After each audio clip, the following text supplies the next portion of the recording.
Bagaimana cara menangani kelainan tulang belakang skoliosis, yaitu tulang belakang yang miring ya, yang bentuknya seperti S, huruf C, huruf S atau huruf C dengan menggunakan terapi kretek-kretek. Jadi gini, kalau kita mau menangani sebuah penyakit, sebuah keluhan, kita tuh harus tahu dulu penyebabnya apa. Nah, itu dulu kuncinya. Mekanismenya seperti apa. Tapi sayangnya, secara medis, 85% dari skoliosis, pasien dengan skoliosis itu tidak diketahui penyebabnya apa. Artinya bagaimana kita bisa mengobati kalau kita tidak tahu penyebabnya apa. Nah, tapi ternyata ada cara gampangnya. Ingat ya, tapi ini bukan cara utama, teman, ini cara gampangnya aja. Jadi analoginya gini. Kalau orang pusing, ya kan? Pusing sakit kepala, penyebabnya itu banyak sebetulnya. Ada karena darah tinggi, karena kolesterol, karena stres, karena tumor otak dan lain sebagainya. Tapi kalau kita belum tahu penyebabnya utamanya apa, yang kita lakukan adalah minum paracetamol. Bener kan ya? Nah, begitu juga dengan skoliosis. Kalau kita belum observasi lebih lanjut, lebih panjang, biasanya itu kita belum tahu nih penyebab utamanya apa. Karena kalau setelah kita observasi, nanti si pasien A, B, C, D itu nanti bisa beda-beda. Tipenya sama, tapi penyebabnya itu bisa beda-beda. Nah, tapi kalau kita belum observasi lebih panjang, biasanya kita akan asumsikan penyebabnya adalah ketidakseimbangan pinggul ya, utamanya itu. Nah, kalau gitu apa yang kita mesti lakukan? Yang kita lakukan adalah menggunakan body balance therapy. Nah, apa sih body balance therapy? Jadi kalau di dunia kretek-kretek itu kita akan terapi dari tulang belakang paling atas sampai tulang belakang paling bawah. Kalau di bone setting HVLA kita pakai 20 gerakan, itu semua tulang belakang sampai ke sendi-sendi lain itu ke cover pakai 20 gerakan. Nah, tapi kalau teman-teman belajar di tempat kretek-kretek lainnya, teman-teman bisa sesuaikan tuh teknik apa sih yang digunakan untuk menerapi semua sendi-sendi tubuh, utamanya di tulang belakang. Nah, biasanya dengan menggunakan 20 teknik dasar bone setting HVLA itu nanti si pasien, si klien itu akan langsung terlihat perbedaannya. Paling gampang gini, kalau orang skoliosis tulangnya bengkok, itu biasanya lebih pendek daripada sesungguhnya.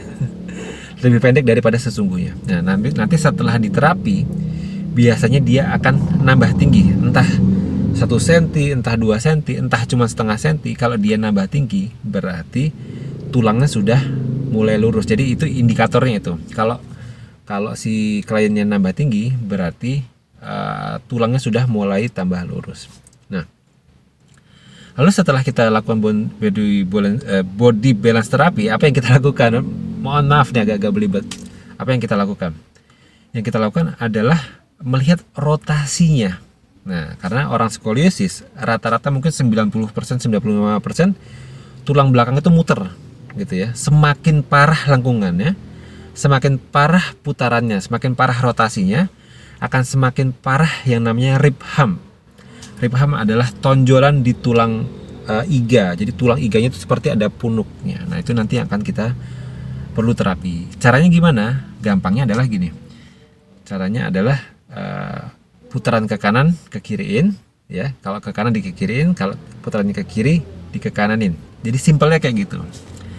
Nah, tulang iga gimana? Tulang iga itu nanti biasanya ngikutin, karena tulang iga itu nempel di tulang belakang. Jadi kalau tulang belakang kita putar, tulang belakangnya si tulang iganya akan ikut muter juga. Nah, setelah itu apalagi nanti ada masalah otot, lebih kenceng di sana, lebih kenceng di sini, ada yang atrofi di sana, ada yang distrofi di sini, ada yang hipertrofi di sini gitu ya. Nah, itu kita juga terapi juga. Caranya bagaimana? Caranya dengan menggunakan stretching dan relaksasi. Nah, jadi teman-teman, kita mesti tahu bahwa keluhan skoliosis itu bukan keluhan 2 dimensi, bukan cuman S atau bentuk C aja, cuman ada putarannya juga. Nah, jadi kalau teman-teman cuma lihat itu mah cuma bentuk huruf C, huruf S, enggak. Skoliosis jauh lebih kompleks daripada itu. Dan untuk bisa memahami itu, kita harus memahami anatomi tubuh lebih jauh. Bukan cuma tulang aja, bukan cuma otot aja, bukan cuma saraf aja, tapi semuanya. Nah, teman-teman juga harus tahu yang namanya writing reflex, karena tubuh kita ini punya 4 macam refleks ya. Refleks untuk menyeimbangkan. Pertama adalah writing reflex, kedua adalah labirin reflex, ketiga adalah neck reflex, keempat adalah terang reflex. Tapi ini yang berlaku adalah namanya writing reflex. Nah, apa sih writing reflex? Kapan-kapan saya akan jelaskan di video yang lain. Nah, tapi dari penjelasan saya semua itu bisa disimpulkan bahwa kalau teman-teman belum tahu apa penyebab skolisisnya, teman-teman bisa menggunakan body balance therapy, yaitu menerapi seluruh tulang belakangnya. Berharap ada salah satu sumber skolisisnya itu bisa terkoreksi juga gitu ya. Tapi kalau sudah tahu penyebab lainnya apa, baru nanti per spot gitu ya, per keluhan sesuai dengan diagnosa kita.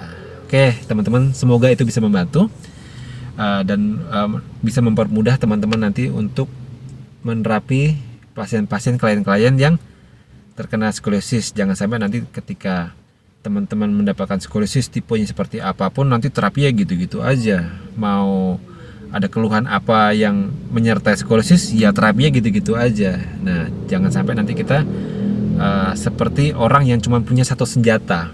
Ketika orang cuma punya palu, apapun yang kita lihat akan terlihat seperti paku. Jadi dipukul aja terus. Jadi gitu. Jadi kalau kita nggak mengerti, kita tidak punya senjatanya banyak, nanti apapun yang kita lihat ya kita terapinya seperti itu terus, gitu ya teman-teman ya. Jadi terus belajar, terus pahami, karena yang kita lakukan adalah mengobati, bukan cuman bukan cuman kretek-kretek aja. Oke, terus belajar terapi bersama Kironesia.